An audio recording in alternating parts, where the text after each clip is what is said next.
Steven, when you're hankering a pizza, what restaurant do you usually hit up? When I'm what? Hankering, hungry. Um, where do I end up?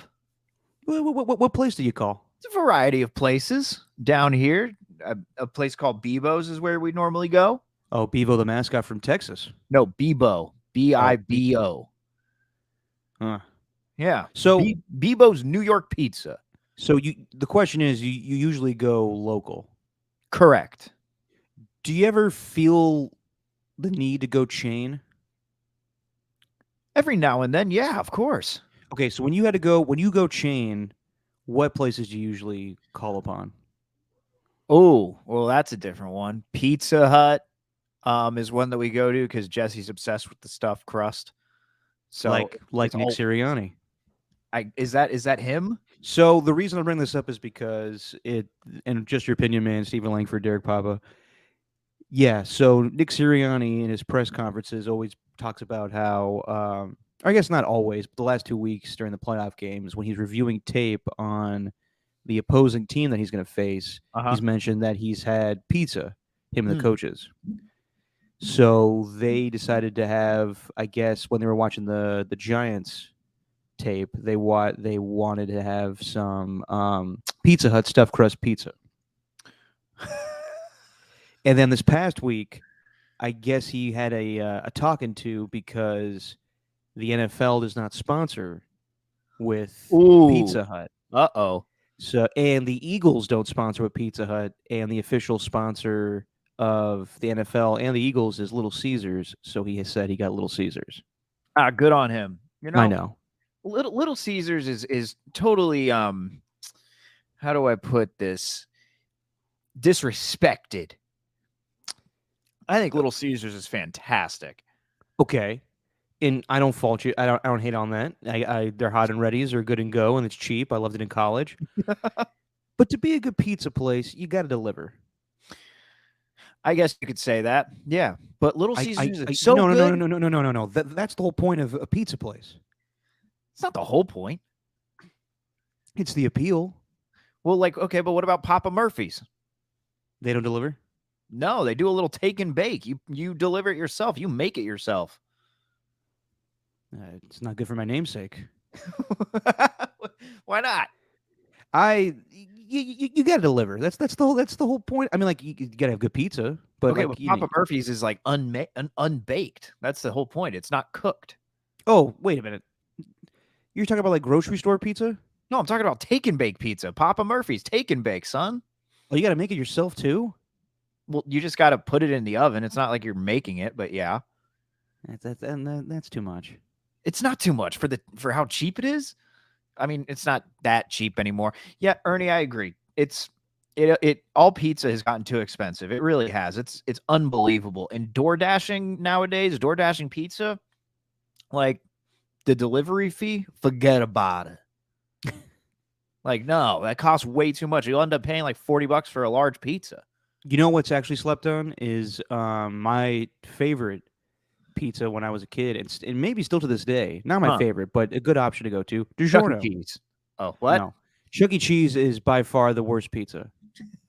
Now, at the end of the day, it's pizza. You still have it, but their ketchup, mozzarella, and everything. Ugh. No, but I spoke over you. You said DiGiorno? DiGiorno. When I was a kid and my mom had to work late, I would always make DiGiornos. And it's easy.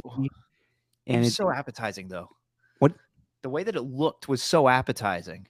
DiGiorno? Yeah, when you were a kid. Oh God, yeah. So you're with me on the DiGiorno? Yeah.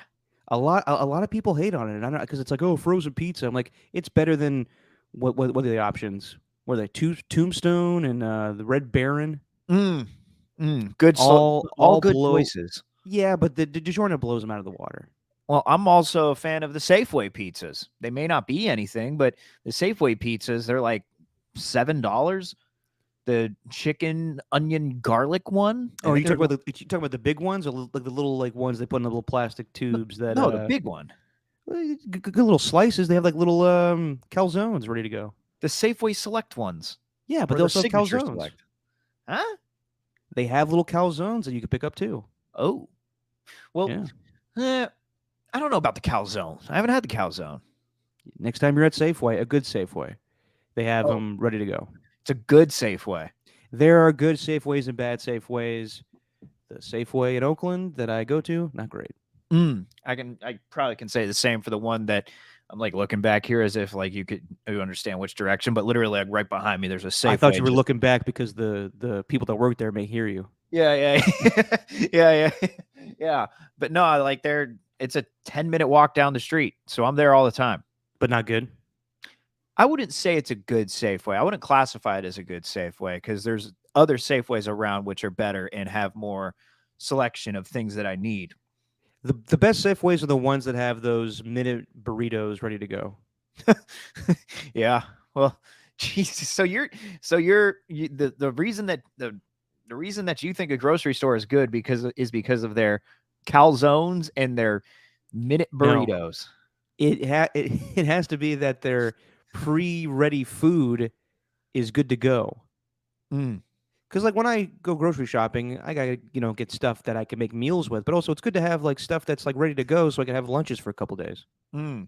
Is does Whole Foods scare you like it scares me? It doesn't scare me. I mean, yeah, it scares my wallet. Whole Foods is terrifying Why does it scare you? because there's so much healthy food. I don't understand what half the things are. I don't know where to go. Like Safeway, at least like this stuff is the veggie on one side, you got the bakery on the other. You probably got the meat aisle in the back, in the middle of the grocery store. Like where everything is. Whole Foods, terrifying. I don't know Well, where any. I'm at Whole Foods all the time because there's one right walking distance, like 5 minutes away from me. Ooh, look at But you. but it's expensive as hell. Mm, So I'll pop in there. They have good pizza too. Like their pizza slices are fantastic. They got a whole like food bar. It's different stuff every day. But yeah, I'm in Whole Foods all the time. But I never go grocery shopping there. yeah, I went to pick up eggs there once because I was at a Starbucks and I needed eggs also, and there was a Whole Foods next door. So I went in and I grabbed the eggs and I got out of there. I was terrified. It's terrifying. They couldn't get you eggs at Starbucks. Well, I wanted to get a dozen. No, I didn't want just like hard boiled eggs from. What do you think? I was just needed egg cups or whatever they are at Starbucks. you No. you you should have been weird as hell. Just walked in the Starbucks, and be like, hey, do you guys sell eggs? Yeah, yeah. No, like No. in a carton. Yeah, they'll sell pumpkin spice eggs and during the Ugh. fall. Well, the reason I brought up the pizza stuff was because it's just weird to me. Nick Sirianni lives in Philadelphia, and he's going with chain pizzas. Because on the East Coast, I think of like pizzas like that's like the best stuff. New Right. York, you know, known for its pizza, not East Coast but Chicago style. Philly, it's known for its cheesesteaks, but not so much pizza. But they have good pizza options, and he goes with, you know, Little Caesars and Pizza Hut.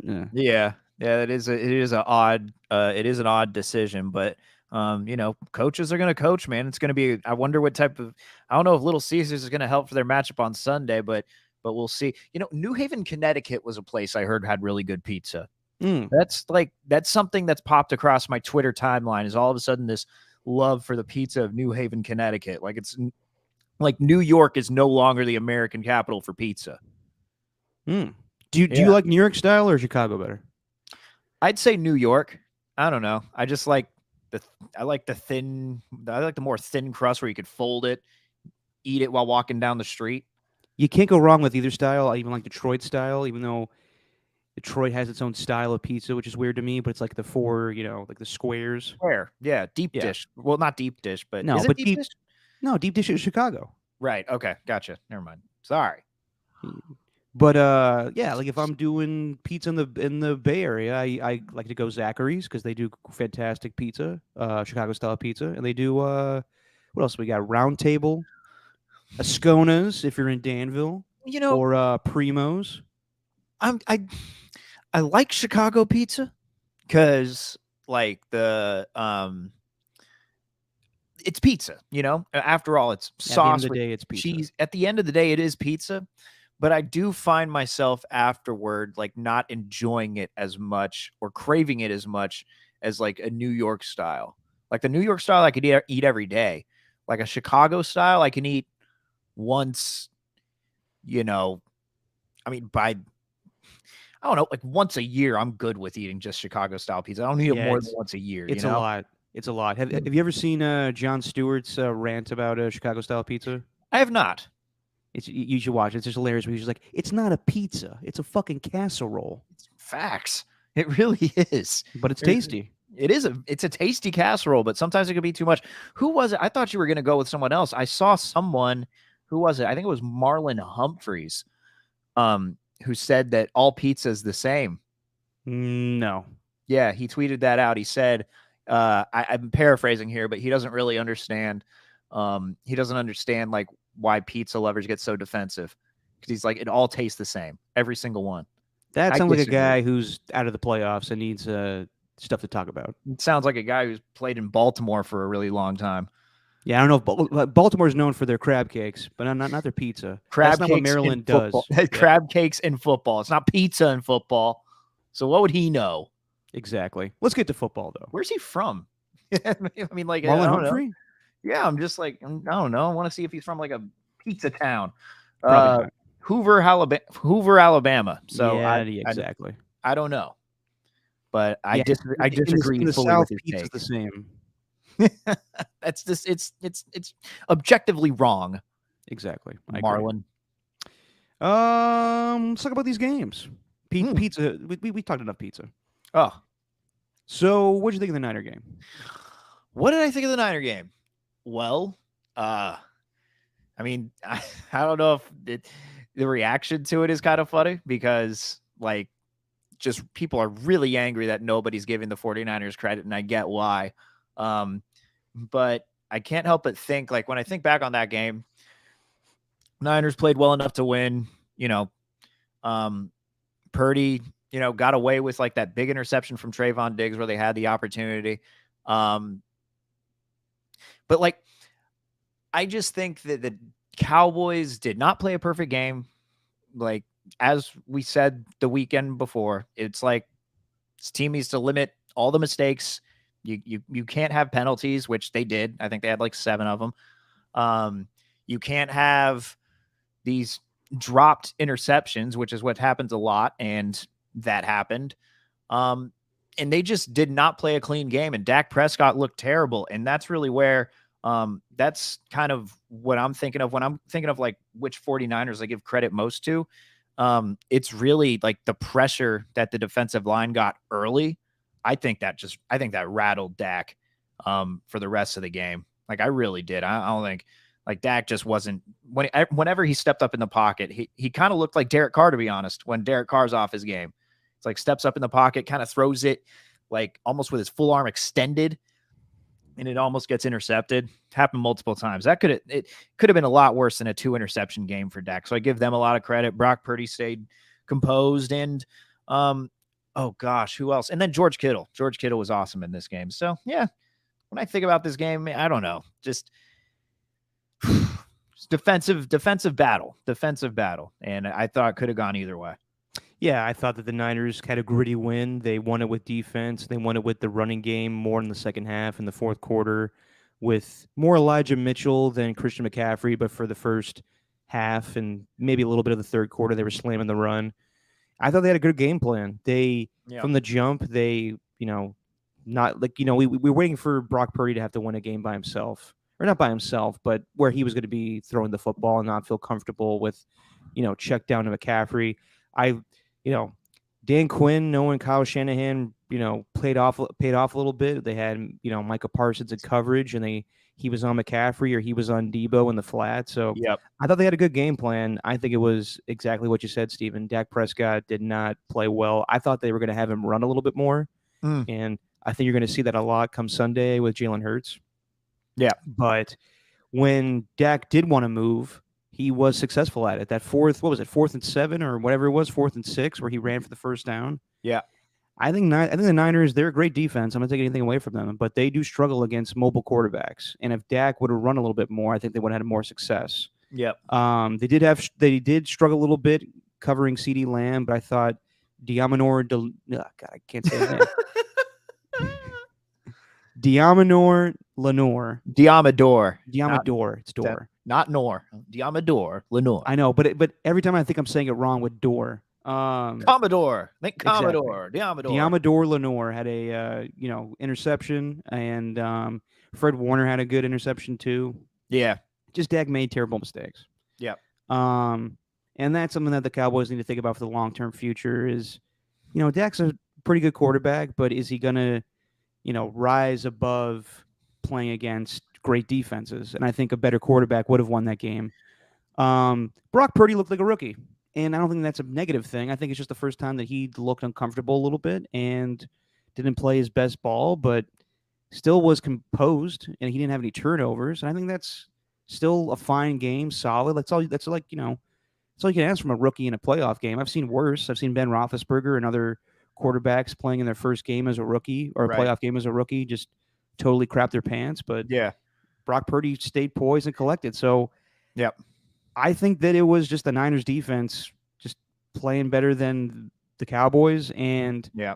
I think the game really changed. I think I texted you about this when Tony Pollard got hurt. Yeah. Yeah. Him, I guess, breaking his foot, his fibula, changed the whole complexion of the game for them, offensively. Yeah. Dak was comfortable throwing to him in the flat. And then for whatever reason, even Mike McCarthy said it at halftime, like, we're not going to get away from that game plan. They started throwing a passes to Zeke in the backfield. And I'm like, what are you doing? Zeke can't catch. Right. So I thought their game plan was not great offensively, but defensively, I thought they played a great game. But Niners made just more plays in the end. Yeah. I thought the Cowboys defense, I don't think I've seen a defense play, at least in these past 7 games. I haven't really seen a defense play as well against the Niners as the Niners offense as I'd seen that one. Like, they weren't falling for anything. Mm-hmm. Like, a lot of the fakes, motions, everything they do. Although there was the factor though in the final 2 drives and the final 2 possessions for the Niners, and I thought this just goes to show the amount of talent they have. I thought they executed it perfectly. Like, these are the types of plays that really like impressed me about Brock Purdy and him managing to do this. But it's really everybody. But it's like they have Debo in motion. He does like a whatever you call that, the swing, I guess, around the backfield, and he's in motion. And then as soon as he basically is in the area of the running back, they snap the football, and then they make it seem like they're faking the run and are trying to pass it to Debo for a screen. But instead, they just run the football and use Debo as a decoy, and that absolutely takes the attention of 2 defenders. Purdy executes it perfectly. They did that in the final 2 possessions. The calf issue for McCaffrey, I do think that's something that's interesting. I haven't really heard too much about that, but then again, like, that was he's probably been playing through injury all year long, and he's just been managing to gut it out because he's just a tough dude. But yeah, I thought their defense played well, but ultimately, like, Tony Pollard's injury hurt him. And for the Niners, like, Fred Warner is just unbelievable. Yeah. So's Talanoa Hufanga. Hufanga had a couple of huge, like, this one, he didn't really have any blown coverages. And when he doesn't have a game where he has like a blown coverage, which happens once every couple of games. But man, when he's getting to the quarterback, his timing, his instincts, he is very impressive. I mean, he got right in Dak's face on a couple of plays. There was one where there was a run that couldn't even happen because of Hufanga. And then Warner with the coverage on CeeDee Lamb. Yeah, that was great. And I understand the whole thing that Dak had T.Y. Hilton open, but I think what really led to that was the fact that the defensive pressure had him so scared. He's just going to try and throw on his first read and not even try to look at his second one, especially when he thinks he has a linebacker on him. So I thought that play was more Fred Warner's doing along with the defense and actually Dak making a mistake. I thought Trayvon Diggs had that interception. And how about the end of the game decision-making by Dalton Schultz and then the play calling at the end? Well, with 5 seconds left, were you expecting them to do anything other than like a case of pitchy woo woo with the laterals and everything? Not at all. But I thought they'd actually have some sort of plan that was better than Ezekiel Elliott just getting crushed by Aziz Al-Shaair, kind of like Chandler Jones and Mac Jones during the Raiders and Patriots game. I thought there was going to be something more than that.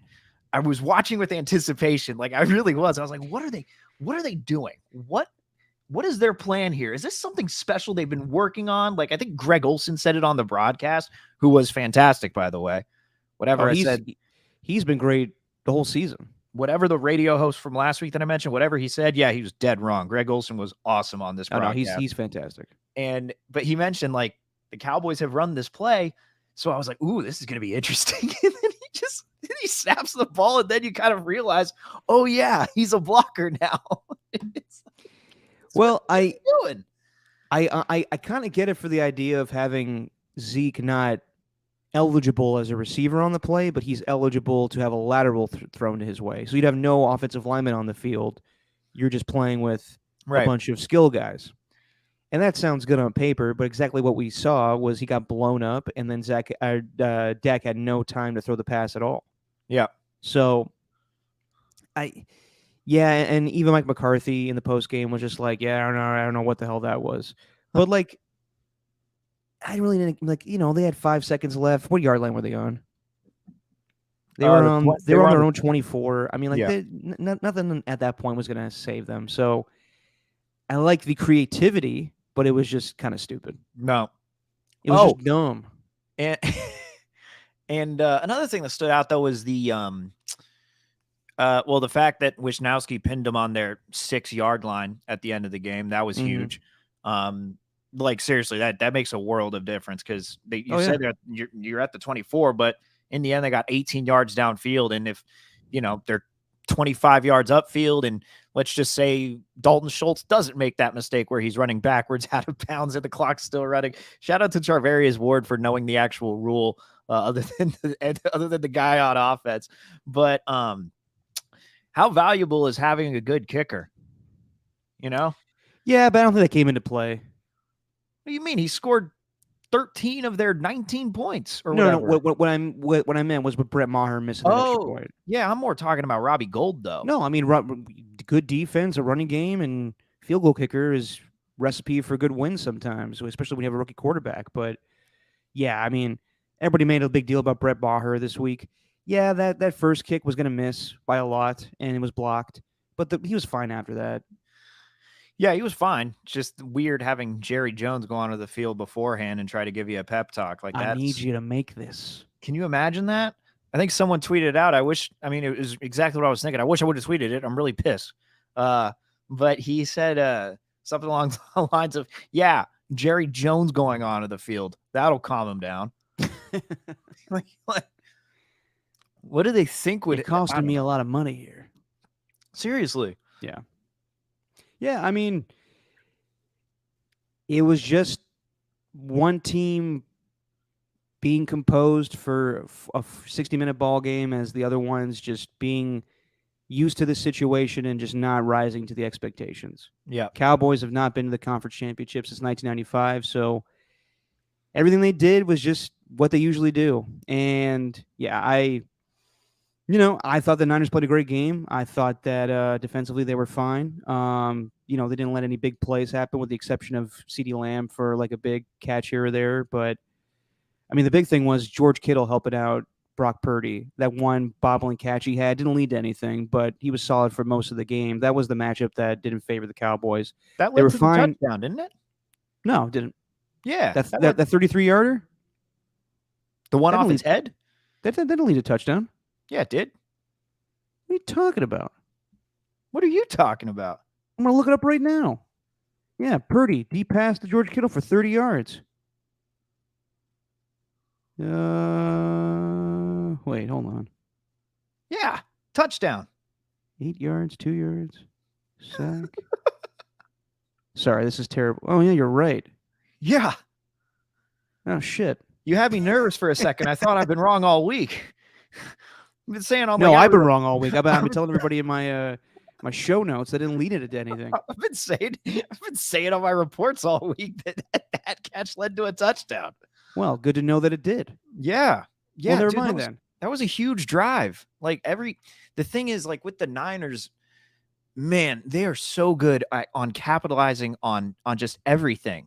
Whether it's like the bad teams, stuff will happen like that, but that bobble, like that happened all the way at the 50-yard line. So like they still needed to go downfield and score, and they managed to take advantage of that. And if I'm not mistaken, that was the one. Yeah, it was coming off the penalties. So like that penalty on 3rd and 8 where they sacked Purdy and it was taken back for defensive holding, like that was a huge play, massive. It's the little things like that. The Cowboys not taking advantage of the fumble, but you got to give the Niners defense credit there. Like that's why the Niners are so good, is because, man, when the mistakes are made, and I'm not saying it only happens to the Niners, it happens with every team, but when the mistakes are made by the opposition, they take advantage of it. Yeah, And if they they do. make a mistake, they seem to save it. So it's like that's what makes them such a dangerous team. And that's why I think this game against the Eagles is going to be fascinating. Yeah, and the only mistake they really made was the Ray McLeod fumble on the punt return, and that only led to a field goal to tie the game at 9. Yeah, So exactly. you're rocking my world with that George Kittle. I thought that didn't lead anything. Well, I'm damn, rocking your world, huh? rocking my world. Mm. But yeah, solid victory by the Niners. They win 19-12, and I think everybody's been a little hard on Brock Purdy since that game. I think everybody's talking about how, oh, that's he looked like a rookie and everything. Yeah, he did, but I don't think it's a negative or anything. I think he was still fine. Now the question is, how is he going to be on the road? Like today, I heard him talking about how, yeah, I've been prepared for something like this. I played in Seattle in the Thursday night game. I'm like, yeah, not to knock the Seattle fans or anything because they're amazing and they have the 12th man and everything, but that was a regular season Thursday night game, and the Seahawks. I mean, they could have caught the Niners, but they didn't, and I'm not going to compare that to what he's going to experience come Sunday against the Philadelphia Eagles and their fan base. Like that, it's just totally different. I think Brock Purdy's had it easy in the sense that he's played most of his games at home. And the 2 games that he played on the road were at Seattle, which is close, in Vegas, which was close, and the Niner fans took over the Vegas stadium. I don't think he's going to have anything to rely on in his past with this upcoming game. Maybe. I mean, he's played some big games though in college too, and in front of big crowds there. Like it's not like he's never This is played. different. I This is know it's. Philly. I know. But see, for me, like I acknowledge that that's certainly a possibility, but I mean, in these past few starts, it just doesn't seem like much rattles this guy. Like I think that this is going to be like the ultimate test, and I actually think he can pass it as far as like how he deals with that Philadelphia crowd. I know it's going to be like it's a talking point going into it, but it doesn't seem like this dude gets rattled by a lot. He seems relatively even keeled, and I don't know if the home crowd of Philadelphia doesn't impact him, then okay, now we've finally found that one, kink in the armor. You know what I mean? Like finally, like there's been something there that rattles Brock Purdy, but I haven't seen that yet. Like I just haven't. No, I mean, and I picked the Cowboys, and I was expecting them to pressure him a little bit and had caused him to have turnovers, but he didn't play an amazing game, but he played a fine game to not make them lose the game. Right. I think that's going to be difficult against the Eagles. I really do, just because the Cowboys' defense was really good, but with the pass rush that the Eagles have and their secondary, I'd be amazed if he doesn't have a turnover here or there. Yeah.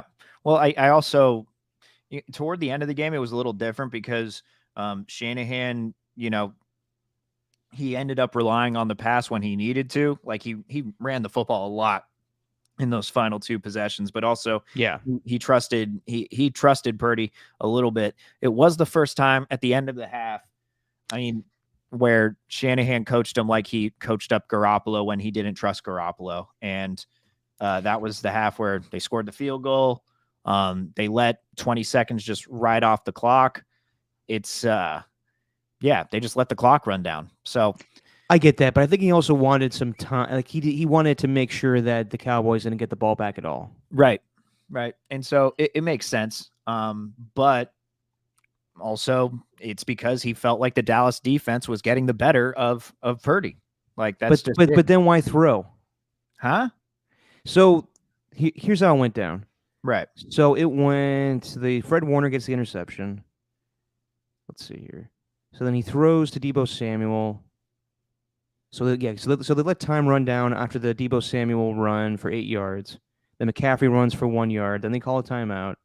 Then he starts throwing a little bit. So still want to get in field goal range. I mean, like, I yeah, I hear people complaining about the clock management towards the end of the half, but I also think that Kyle was just trying to not leave any time left for the Cowboys. So he was trying. I think he was trying to play for a field goal. Honestly, he didn't want to Yeah. push it too much and have Brock Purdy throw an interception and put the Cowboys in field goal range Well, that's what themselves. I'm saying though. Is like if it was another quarterback, if it was one, if Purdy looked like he was getting the better of Dallas, I bet you would have wanted to go up by a touchdown, at least score a touchdown going into the half if the Cowboys were gonna. Yeah, but we have we ever known Kyle to be that aggressive With Purdy now, yeah, at the end of halves? yeah, they just score at will. Well, yeah, but yes and no.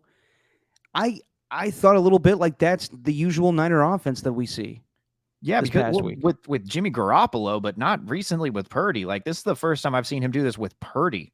I Personally, know. I don't know. Maybe I'm wrong here, but personally, that's what I've seen. Okay, but let's also be real here. Yes, the Niners have been on a great run, and there's no easy games in the NFL, in my opinion. But also, look at the opponents they were playing. Mm. Brock has had it not easy because this is an easy thing to do, but it's been very comfortable for him. Yeah. So I think it's going to be a whole nother animal come Sunday in Philadelphia. But I thought it was tough for him on Sunday, too, against the Cowboys. I'm just saying there's been situations. Yeah. And it's going to be a lot tougher against a Philadelphia defense where they're just super deep in the secondary. But I'm just saying, like, and I'm looking at these past few games, it's like toward the end of the half when they're the ones that have the last possession, normally they go and score a touchdown. It's just what they've done. So this was the first time where I've truly seen what they're doing facing a great defense. And it's probably going to be the same thing. Yeah. It's probably going to be the same thing on Sunday. I think it's also Kyle just getting a little more conservative in the playoffs and realizing that turnover here could really screw you. So I thought it was fine. They kicked the field goal. They went up 9-6, and in the end, it paid off for them because they won by 7, but the field goal helped at the end. So I think the Niners just outcoached the Cowboys and outplayed them too, and had better quarterback play, even with the fact that Brock Purdy didn't throw a touchdown. He didn't have any turnovers, and Dak was the one that messed up. Yep. By the way, everyone making a big deal out of the Cowboys tweeting out that thing about Dak the next day or after the game? No one's really making a big deal of it, but that is weird. I don't. Okay, then that you just said, is anybody really making a big deal out of it? Well, I saw on ESPN, asking me, or is that rhetoric? I guess rhetorical. Okay.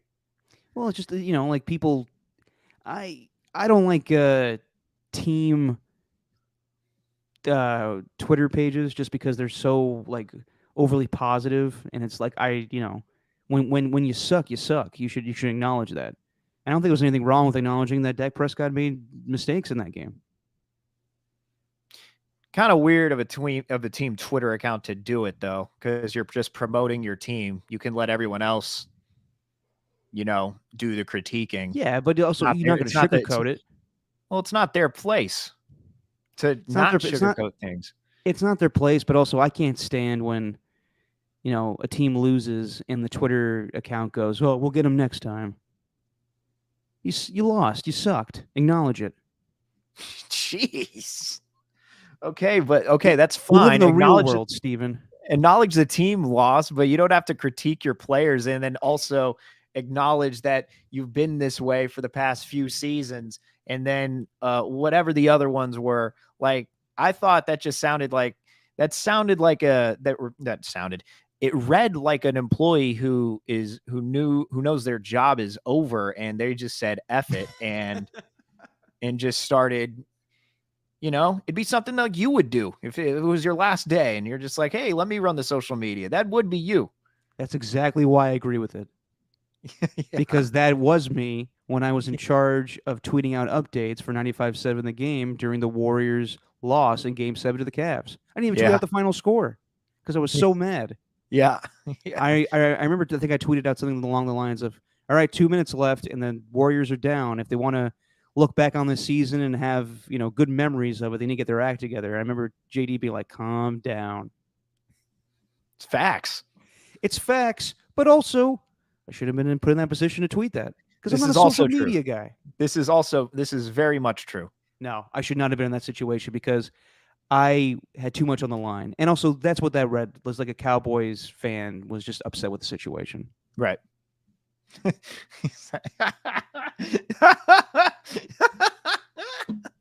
Ernie.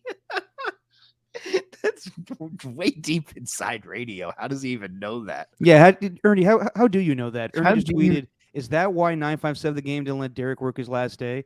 No, there's a lot of reasons for that, and I won't and I won't go into that today. But Oh man. is that like public knowledge that everybody knows that I wasn't allowed to work my last day? I didn't make it public knowledge, or maybe I did. Maybe I let it slip on the pregame show at one point. Did you really? Probably not. I don't think I talked about you too much on that show, but Oh. I don't know. I said a lot of things. Yeah. One day I'll tell that story. But now let's focus on the other games.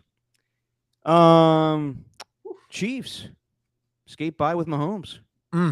Even though he hurt his ankle, and I guess it's a high ankle sprain, but he keeps, him and Andy Reid were saying this today that he'll be fine and whatnot, but not enough to make Vegas comfortable with the Bengals being 1-point favorites. But Yeah, oh, sorry, go ahead. Well, no one really knows, but man, that was inspiring watching that. That was cool, man. He didn't cry. He didn't, he did not complain. He just says, "Get me back out there.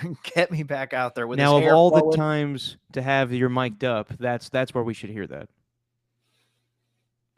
I think it was a little bit, because the Game Day All Access does like it does do the individual mics, but they also got people all around the sidelines now. You can hear what his reaction is. Well, no, I mean, we heard it. I mean, we wouldn't hear it, but we saw it. Him just like I was love to hear his voice and his Kermit the Frog voice. Just be like, "No, yeah, I'm not fucking coming out." Yeah. I can't do it. Yeah, there you go. My ankle. No, let me play.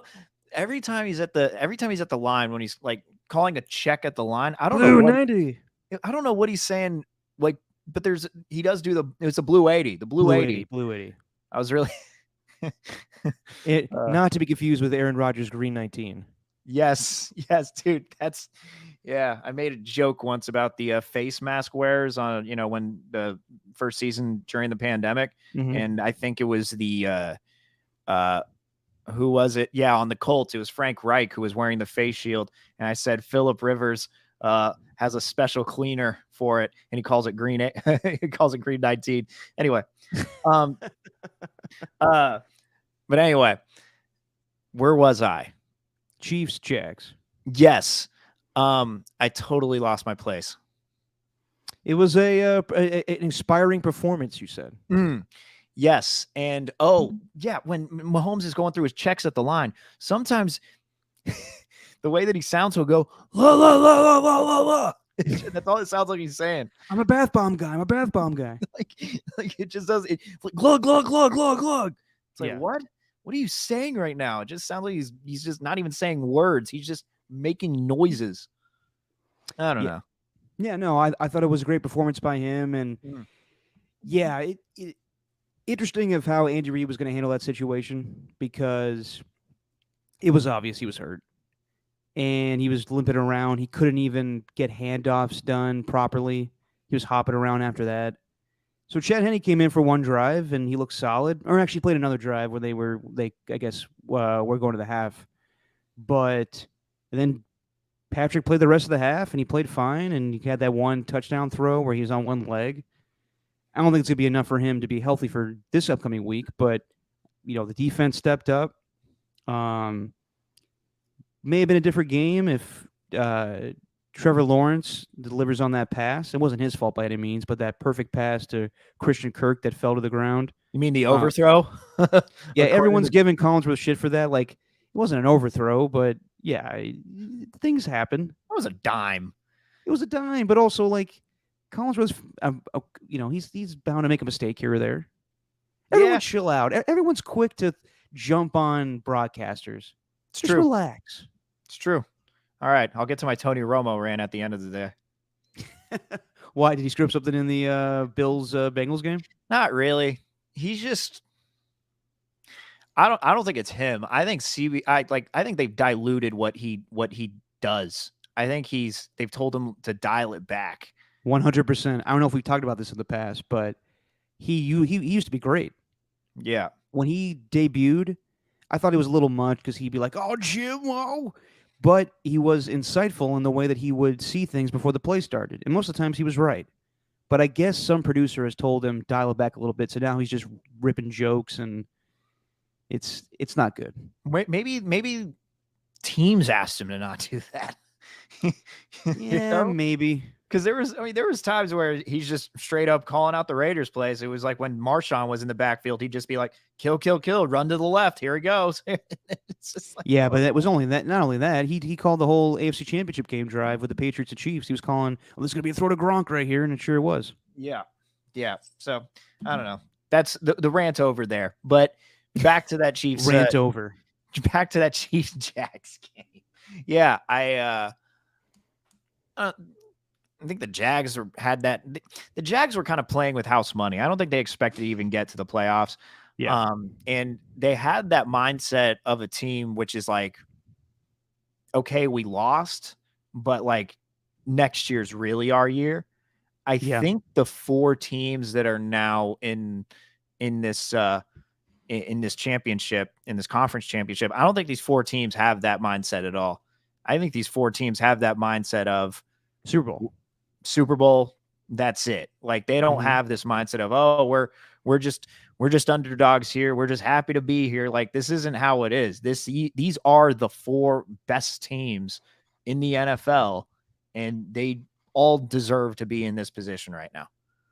Yeah, I'm agreeing with you, Steven. I think that the Jaguars with the surreal, you know, like winning that game that they didn't think they were going to win last. Or I mean, they thought they were going to win, but coming back in that game, thinking that you're going to lose down 27-0, and then coming back and winning the game. Yes, you're playing with house money at that point. You go to Arrowhead, you're going to try your best, and not like they got complacent or anything, but like they could have been a little more aggressive. I thought that the play calling wasn't very. I don't know. I didn't think they were going for the juggler at all. Like they didn't really take advantages of, you know, uh, Patrick Mahomes being hurt. Like you heard over and over again, callers were saying like, "How do you not blitz him right now with him being on one leg?" And they really didn't. Right. So questionable choices, I thought, but I'm with you. I thought like they were just happy to be there in that moment, and they'll get better over time. Like Trevor Lawrence needs to deliver on that play, but that's not his fault. That's on Christian Kirk. And yeah, Chiefs were just the better team. They played better defensively. Chris Jones played a fantastic game. The whole defense really did. But yeah, I think going forward, the Jags will be a team that teams have to deal with. Yeah, and you can't have 2 takeaways like they did at the end of the game. Like in the 4th quarter, fumble and an interception. It just can't happen. Just can't happen.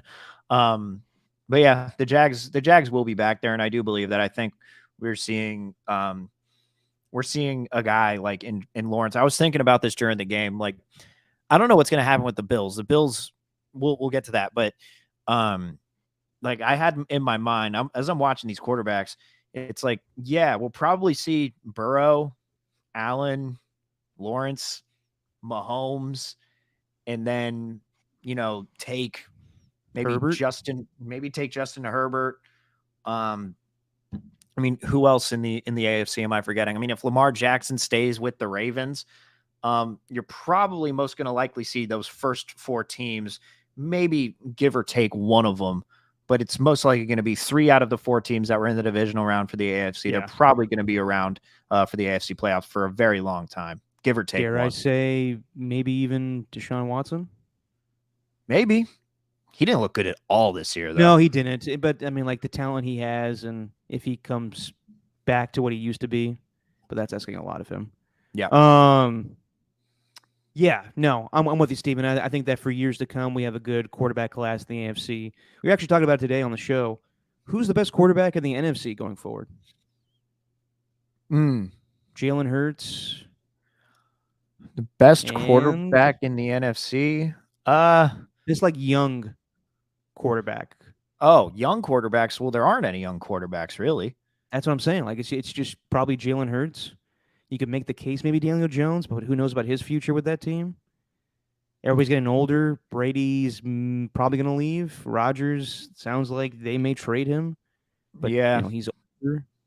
Matthew Stafford's older. Kyler Murray's coming out the ACL. Brock Jared Purdy, Goff, maybe. baby. Jared Goff, baby. Yeah, we'll see about Goff. But I mean, I think the Lions are going to have their own, you know, growth as time goes on, like the Jaguars. Right. No, Brock Purdy seems to be right up there right now, man. Like he really does. Well, we'll see. With the Niners winning, that prolonged the inevitable conversation of Brock or Trey, which we're going to have all offseason. I don't even think it's gonna. I don't think it's a conversation.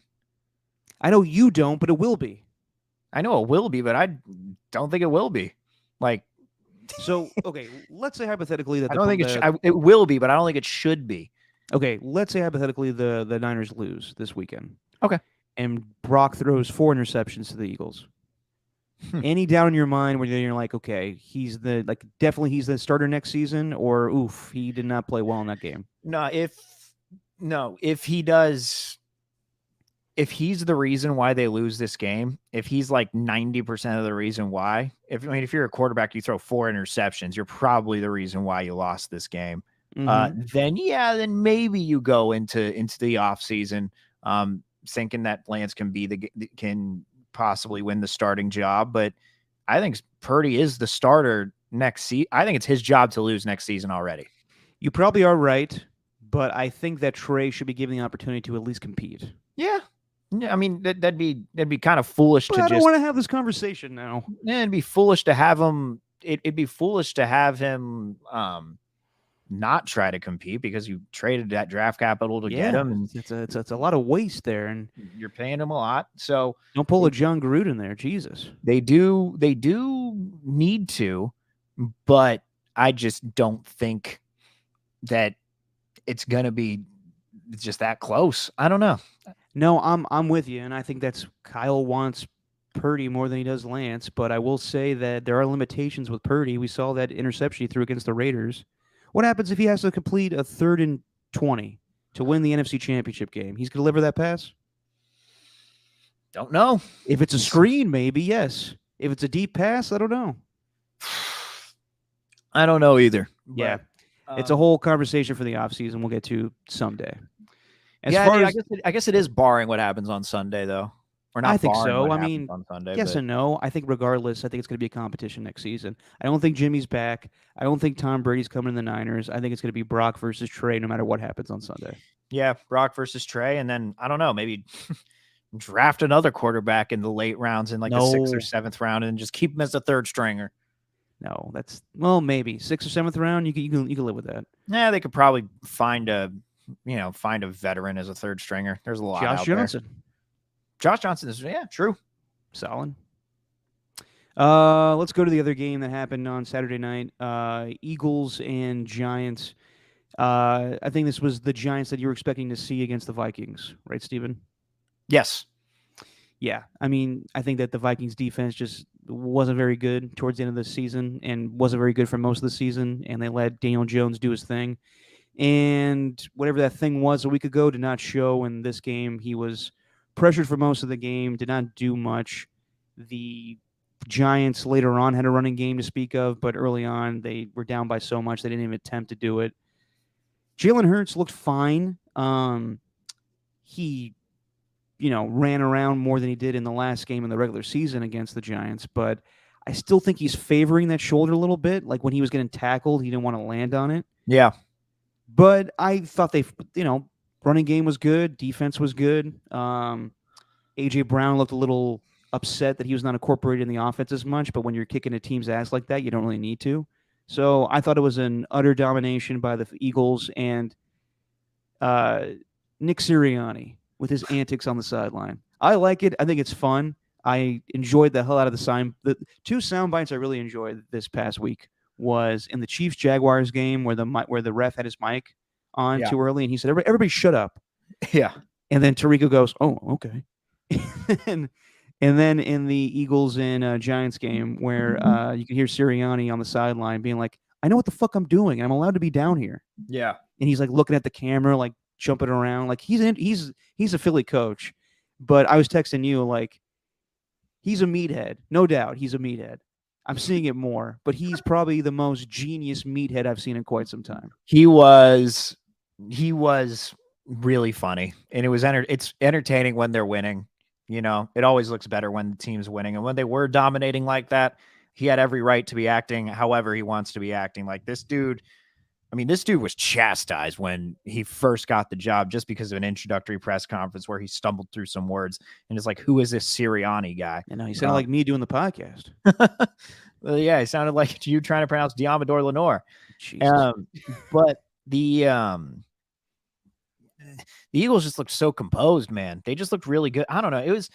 It's hard to even evaluate the Eagles. I don't even look at them differently after that game. You know, like sure they looked like the team that we have seen throughout this regular season. And and there's like a huge thing going around right now about how like the strength of the opponents for the Niners, like when you match the common opponents between the Niners and the Eagles only were like 4-3 against teams that the Niners played in this regular season. And I think the point differential, the Niners had a better point differential against those teams than the Eagles did.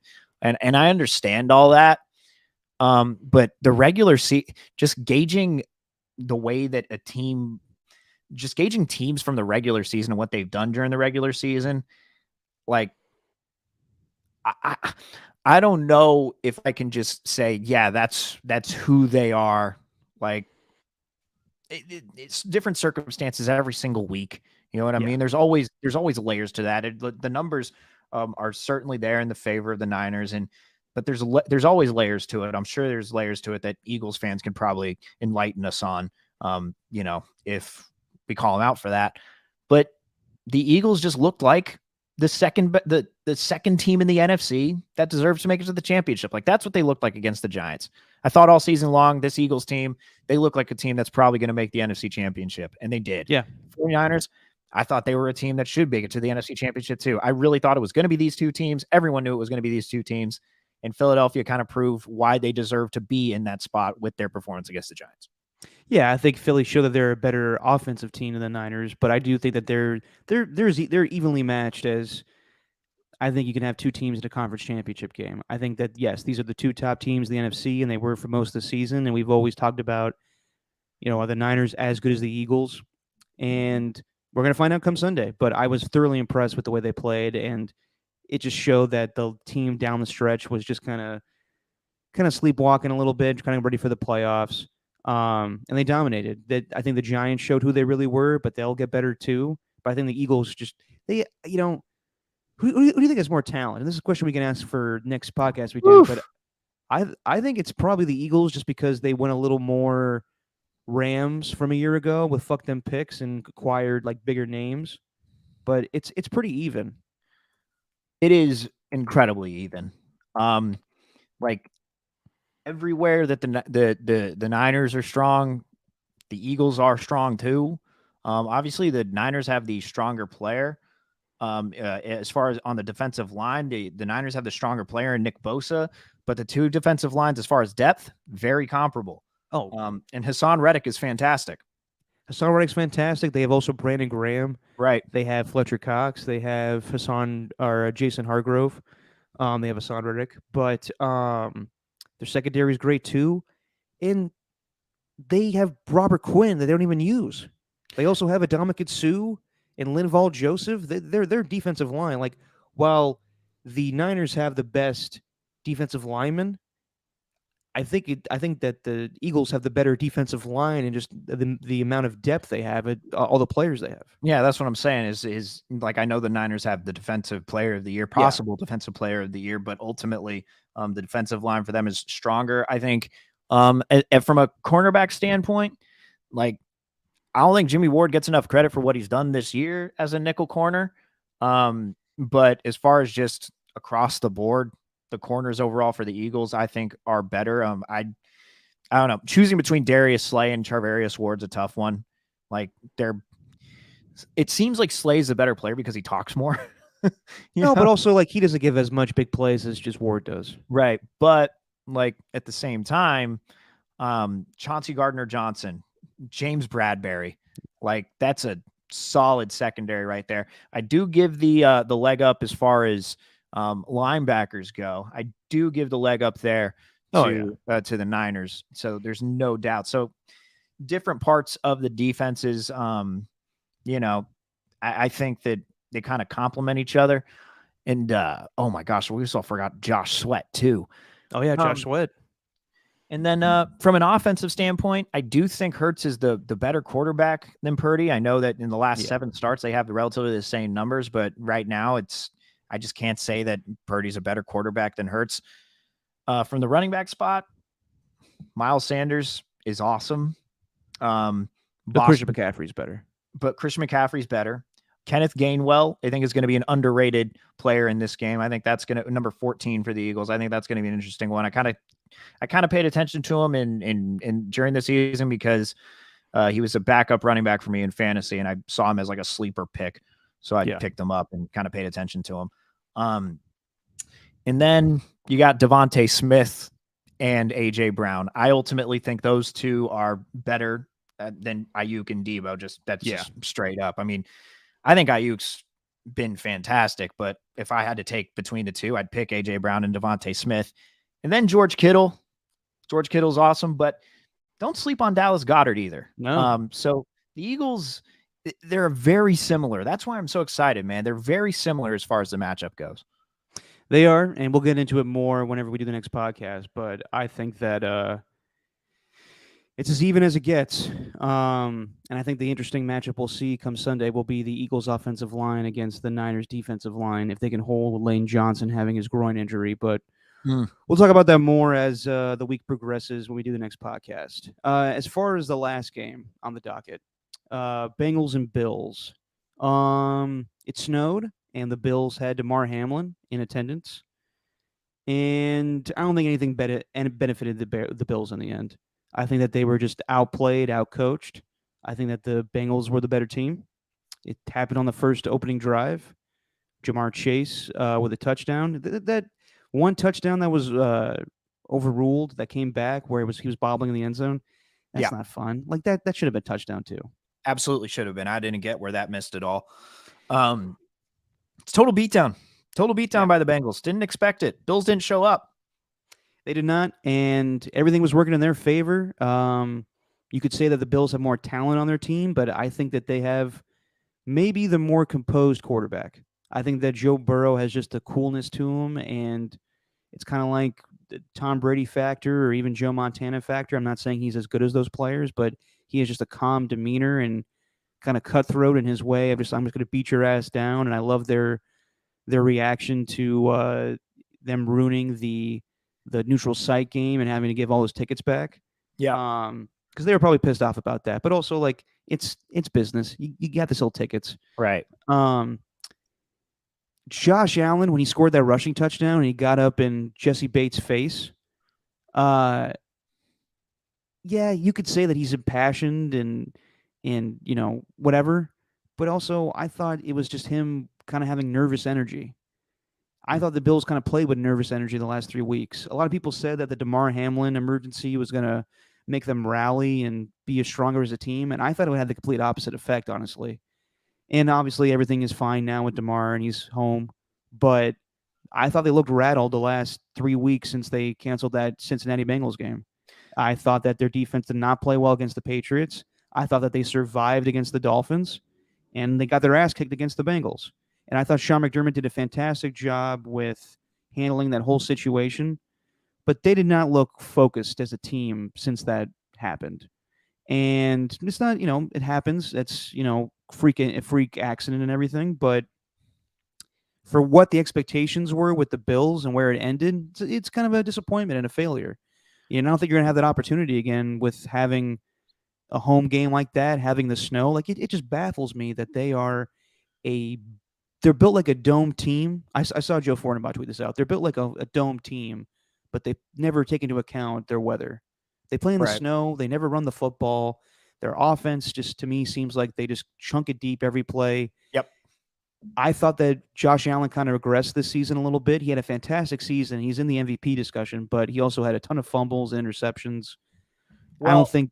Go ahead, sir. Well, it's what you just said though about them being like a dome team and them not running the football. That's the problem. Is they do not have a running game at all. And to me, the reason he has that nervous energy is because he feels like he's the only guy that can actually save them and win them this game. He doesn't really like there were multiple times with James Cook. He may be a fine running back in the future, but there were multiple times where it's like, dude, just cut and turn up field. Stop. Like they were bouncing to this outside zone run, and you just keep running toward the sideline as opposed to cutting and turning up field. There were a couple of times where that happened where he could have gotten way more extra yardage out of that. So little things like that. And I mean, it's not just to blame the running backs though. I mean the the Bills got straight up dominated in the trenches on both sides of the ball, and being without Micah Hyde, that was huge. But man, I just think that it was Micah Hyde, right? Yeah, not Jordan Poyer. I'm always getting him and Micah Hyde confused. But Well, Micah Hyde's been out for the season. right. And so I think that like ultimately the Bengals were just more of a complete team, and their offensive line did not falter, even with the backups being in. Yeah, they dominated. So, just in all facets, and I don't know what the solution is for the Bills. I'd say you start with trying to build your run game and then going from there. But I don't know what the answer is for them because they should be one of those teams. They shouldn't have been one of those teams that's like, oh shucks, we're just glad to be here. We're happy we won the AFC East. No, We had that was the type of team with Super Bowl aspirations. They just didn't look like it. They didn't perform like it. yeah, I mean they dealt with a lot this season, obviously with the Damar Hamlin situation, and earlier, back in I want to say May, they had the terrible shooting locally in Buffalo, so they were playing for a lot of pride. But also they had a ton of injuries. They lost Micah Hyde early in the season. They lost Von Miller, and I guess he tore his ACL on Thanksgiving, so he won't be back until mid of the season next year. They got Tre'Davious White back, but it was kind of late in the season. And then even losing Damar Hamlin kind of affected them because they were down to their fourth string safety at one point. They didn't have any pass rush once Von Miller left. And I just didn't think, Ken Dorsey's interviewing for head coaching jobs, but I think he needs another year of being offensive coordinator under his belt because I didn't think that they had any creativity as an offense. I thought it was a lot of just Josh Allen's going to run around and I'm going to throw deep and hopefully my man beats your man. And right. I hear the whole thing with Josh Allen not having a lot of talent, but also he does. They got Stephon Diggs for him. I think Gabriel Davis is a fine number 2. We'll see what happens with the running game. I think that they just drafted James Cook. He may need a year to develop. I think Dawson Knox is a fine tight end. I don't think they really had any excuses besides on the offensive side of the ball. I just thought that they didn't have a good game plan. They were not prepared. And this might be a little rough, and it's been a few days removed since I suggested this, but when you look at the other teams in the AFC that made the playoffs, you have the Chiefs that are coached by Andy Reid, offense. You have the Cincinnati Bengals that are coached by Zach Taylor, offense. Doug Peterson with the Jags, offense. To compete with those teams, and there's going to be a lot of other teams in the AFC you got to compete with, but if you're going to compete with those teams, and I don't believe in the whole defensive coaches can't be good head coaches thing, but can Sean McDermott compete with those coaches? Can he make in-game adjustments? Because he's a fine coach, but when it comes to playing against Andy Reid and them, I don't know if he can compete with them. And that's just me being honest. I thought he was totally outcoached. And you think about Sean Payton, and I don't know if he's going to come coach this season because it sounds like it's just the compensation is going to be way too much for some teams, and he's not interested in any of the teams that he's talking to. Right. So I thought maybe Sean Payton would have been an upgrade over Sean McDermott, and it probably is. But that may just be too much to give, and I don't think Sean Payton's interested in being the Bills coach. But I think they have a lot of work to do. I think that they have a good, talented roster, but I think that they need to figure it out a lot better to play in the outside, snow of Ralph Wilson Stadium. Right. Whatever they call it now. Yeah, yeah. Um, well, I mean, since 2019, they've been to the playoffs every year. 2019, lose out in the wild card round to the Texans in overtime. 2020, they made it to the conference championship, but they lost to the Chiefs. 2021, again, that loss to the Chiefs in the divisional round, and then Yep. 2022, another divisional round loss. There's something to be said with that, but I'm also looking at the trends from that season, and I know it's kind of coming off as an excuse, which it shouldn't, but Devin Singletary has been their guy. It's like there's nobody else that's been added in that run game. It's like they haven't tried to get better in that department, and they've gotten better in other areas, which might be more important. But I think you got to give this maybe just one more season at least to see what can happen here. Because making the playoffs every year, there's something to be said for that. But at the same time, if you don't see results in the next couple of seasons, yeah, I don't know how much longer his job's going to be around, especially with Allen. Yeah, no, I'm with you. And he may need better offensive coaching, and he may not be getting that from Ken Dorsey, and he may need it in a head coach. So we'll see. I think it's obvious that Sean McDermott's going to come back next season, but I think it was a huge disappointment with what they expected this season. They had aspirations of Josh Allen being MVP, and them being a Super Bowl team, but they failed. And we'll see what they do in the offseason to compete with the other teams in the AFC. Real quick before we get out of here, Steven, we'll talk Yes. about more other stuff on the next podcast. But I don't know if you saw this. A quick little thing from Jeremy Fowler. He reported that Josh McDaniels and Dave Ziegler are looking to get more of their guys. Now, I Yeah. don't know what that means. But then Fowler suggested that executives would be interested in Hunter Renfrow and Darren Waller.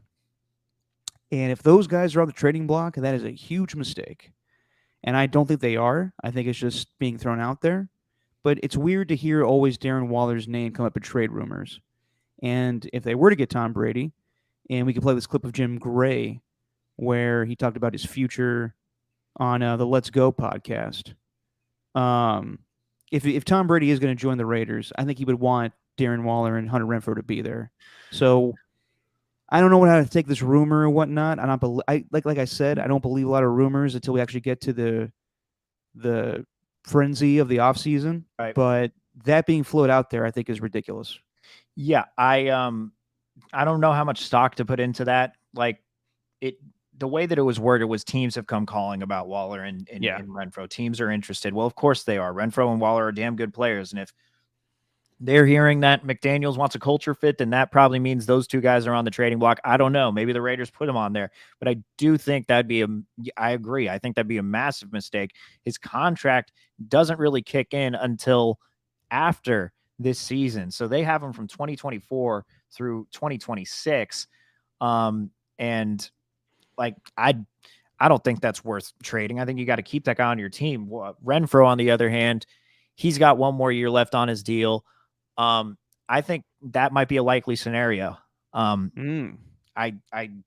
do. If the Waller thing, I don't really believe that, but the Renfrow thing, he didn't look too comfortable this season. I know he was dealing with an injury, but even when he came back, there was not much to it. He had a couple of okay games, but Renfrow didn't really look that great. I don't know. Maybe it was a product of Derek Carr too, and he got Derek Carr in December. I think so. He got Carr in December, which you're not going to ever look good with Carr in December, but unless you're Devontae Adams. But this guy Matt Collins apparently is really well liked by the team. Yeah, but if he wants culture guys, that's what I'm reading into it, is like Matt Collins was huge as far as just team camaraderie. Like, I was reading all this stuff about the type of leader that he is, and he's funny. He's a good guy to have in the locker room. So when I'm reading that, like, I'd personally rather keep Renfrow over Hollins, but when I'm reading that, I could see them keeping him over Renfrow. Like, I could see them making that decision. Yeah, but if you're trying to sell Brady on Vegas, you need a slot white guy.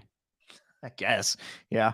And Renfrow, I think, is right there with Cooper Kupp. I think he just had a bad year. I think it was just him being injured and him not being on the same page with Derek in this new offense. I think it was just a lot. And also with this, Ernie, I don't know how much to believe in that Brady was in Miami checking out schools for his kids. Like, he lives in Florida.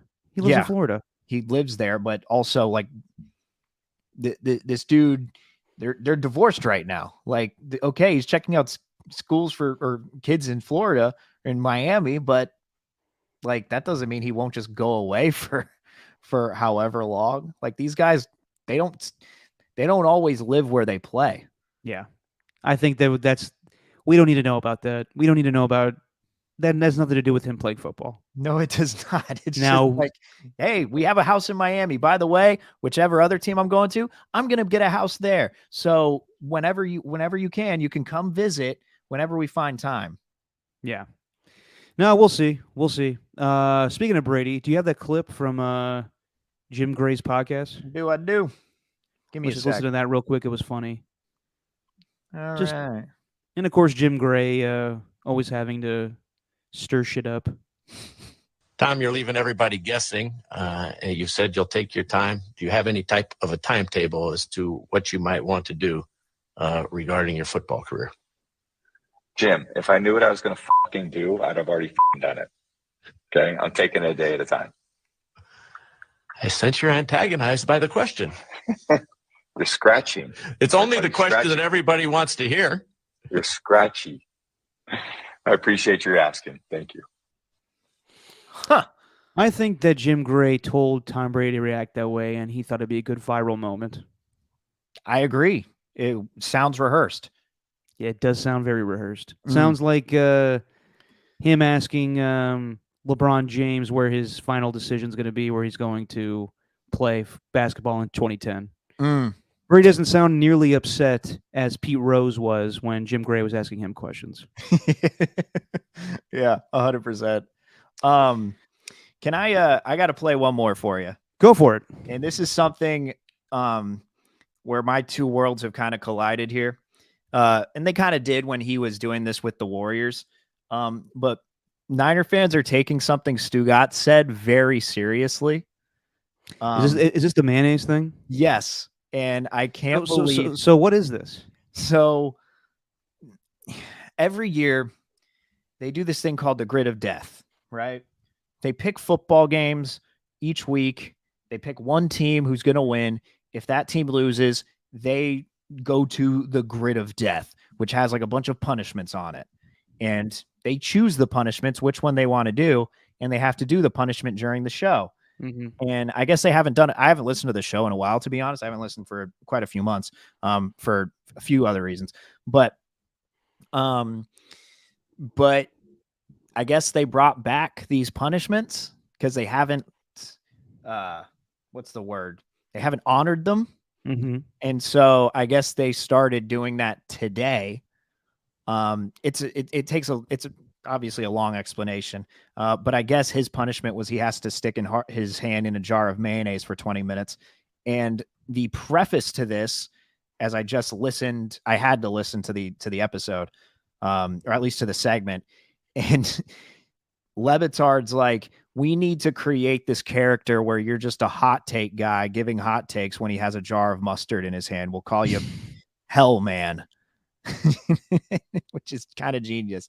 But yeah, this is the clip with mustard, with a jar of mayo in his hand. I am tired of hearing about Brock Purdy and what a great pick Brock Purdy is and how Brock Purdy is going to win a Super Bowl. Get out of here. Mr. Irrelevant is not winning a Super Bowl. Kyle Shanahan, I'm tired of him too. How about win a Super Bowl? Stop making championship games. Stop going to Super Bowls. Stop falling a couple of minutes short because your quarterback is Jimmy Garoppolo, or in this case, it's going to be Brock Purdy. Brock Purdy, 2 games at home with the best team in football. You won home games. Do it on now you're going to Philadelphia. Yeah. Wait till you get a hold of that fan base and how they're going to treat you, Purdy. Do it on the road. Do it against Hurts. Do it in the postseason. And if you do it in the Super Bowl. Do it on a neutral field. How about that? How about we stop talking about Brock? Oh, Purdy, he's 8-0. Oh, Purdy, he hasn't lost the game. Oh, Purdy, statistically, he's been better than Mahomes and Burrow and Allen. How about you go win a big game on the road, Purdy? Do it. I'm tired of this talk. Purdy's not good. Shanahan's not good. The team's okay. They're physical. They're big. They have great players. Tebow's fine. But let me tell you what San Francisco and Kyle Shanahan are never going to do. They're never going to win a Super Bowl. You want to know why? They don't have a quarterback. Not Garoppolo. Not Lance. Certainly not Purdy. Purdy, get out of here. Yeah.